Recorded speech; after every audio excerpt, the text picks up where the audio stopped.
It is 8:44. Welcome back. February is Heart Month, and it's also the month we warn women of their #1 killer, heart disease. Go Red for Women is a national effort to raise awareness because the symptoms in women are often very different than that of men. To explain more, senior health correspondent Monica Robbins joins us in Studio B with some very important guests to talk more about this. Good morning, Monica. Good morning, Danita. Yeah, heart attacks and strokes, we know they are life or death emergencies and seconds count, but sometimes we as women wait too long. And now to explain to me what we all need to know is Shelley Weber, the executive director of our local chapter of the American Heart Association, and MetroHealth cardiologist and director of their cath lab, Dr. Aisha Siraj. Thank you so much for being with us. Thank you. All right, Dr. Siraj, I'm going to start with you, asking for a friend.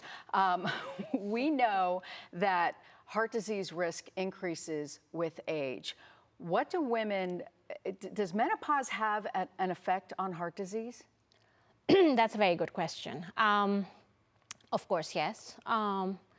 As we age and have menopause, our estrogen tend to go lower, and it comes with multiple risk factors. Our blood pressure would go up, our bad cholesterol would go up, and we should look out for heart conditions, heart diseases. Premenopausal, you were at a lower risk of having atherosclerotic heart disease, but postmenopausal, the risk substantially tends to increase and keep on increasing as we age.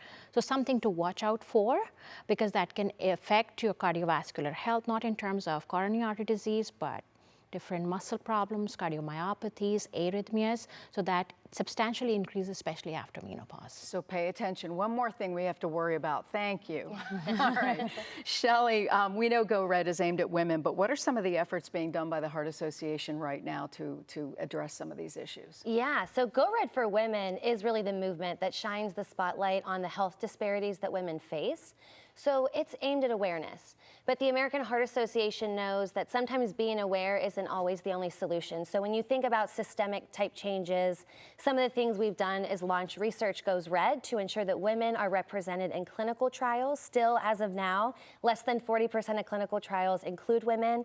We also launched the Women's Venture Fund because we know that 2% of the world's healthcare investment goes towards women's health, and that's a very tiny piece of the 40 billion that's being spent in venture capital. So we've launched Women's Venture Fund, and we've also worked with advocacy. So for example, in the state of Ohio, we helped pass a provision where postpartum, Medicaid would cover postpartum for a full year in Ohio versus 60 days. Because when you think about those unique life stages that women face, pregnancy is one of them, and only 25% of women who had birth complications were even going and seeing a doctor postpartum.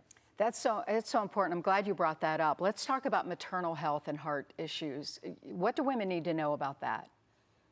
Everything, I would say. They need to know their blood pressure, if they have high blood pressure, if they develop eclampsia, preeclampsia, if they have gestational diabetes during pregnancy, that are all increasing the risk factors for having heart problems. If they have a family history of having heart problems, usually they will manifest earlier.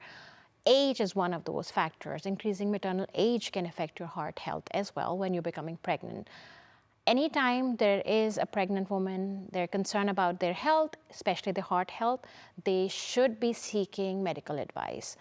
It is okay to ask your primary care doctor to get a referral to a cardiologist and make sure their heart is good enough to handle that pregnancy well and the postpartum period as well.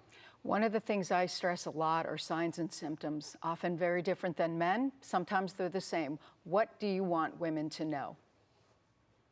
I think their blood pressure, their symptoms when they're happening. Men tend to have different symptoms when they present. Women tend to have really different symptoms. Most common symptoms everybody knows when they present is chest pain, jaw pain, radiating to the left arm. There are advertisements about it, but sometimes fatigue, tiredness, symptoms like acid reflux, which is not getting better despite you take an omeprazole or any kind of medication that is not helping it. Exertional shortness of breath. Sometimes they just can present with worsening shortness of breath.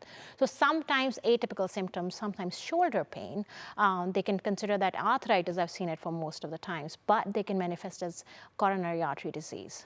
We're running out of time, but Shelley, one last thing about the Go Red movement. Anything else you want women to know? Yeah, I would say just be aware and put yourself first. We as women tend to take care of everyone else in your household, but don't ever be afraid to go to the doctor, ask the questions, and advocate for yourself, and do not ignore the symptoms. And do not let your doctor dismiss you. Yes, That's right. so- Advocate for yourself for Yes. sure. Thank you, ladies, so much. I appreciate your time. Danita, back to you. You know what, Monica, I appreciate that first question, you know, asking for a friend. I My was. friend needed to know that too, so thank you very much. You're so welcome, my Great, friend.